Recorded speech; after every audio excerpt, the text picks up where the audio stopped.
গোপালের কাজ তো শেষ হলো, এবার চলে আসলাম একটা অন্নপ্রাশনের অর্ডার নিয়ে। এটা হলো চয়নিকাদির অর্ডার, ওনার ছেলের অন্নপ্রাশন সামনেই। এই ধুতি পাঞ্জাবির অর্ডারটা উনি দিয়েছিলেন।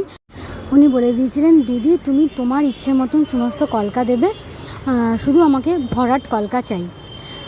তো আমি সেই অনুযায়ী পুরোটাই করেছি।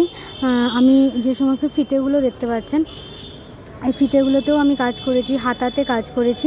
হাতার পিছন দিকটা হয়নি, ওটা করে নেব। আর হচ্ছে যে ধুতিটাতে আমার হয়নি, পাঞ্জাবিতে তো পুরো ভরাট কাজ করেছি, পাঞ্জাবিতে পুরো ভরাট কলকার কাজ করেছি। আর ধুতিটা এখনও বাকি আছে। তো ডিউটি থেকে আসবো, এসে আমি ধুতিটা করে নেব। কালকে আপনারা ধুতিটা আশা করি পুরোটাই দেখতে পাবেন। উনি আর একটাও কথা বলে দিয়েছিলেন যে কোনো লেখা বা আঁকা, মানে কোনো ফিগার দিয়ে ড্রয়িং বা লেখা যাবে না। তো আমি সেইগুলো ওই জন্য রাখিনি। উনি শুধুমাত্র বলেছেন চয়নিকাদি যে শুধু ভরাট কলকা করতে হবে, শুধু কলকাই থাকবে, অন্য কিচ্ছু থাকবে না। তো ওই জন্য আমি কোনো ফিগার ড্রয়িংও রাখিনি। নইলে আমি বলেছিলাম যে বালগোপাল আর যশোদা মাকে রাখবো। যাই হোক, কাস্টমার যেটা বলবে সেইটাই তো করতে হবে।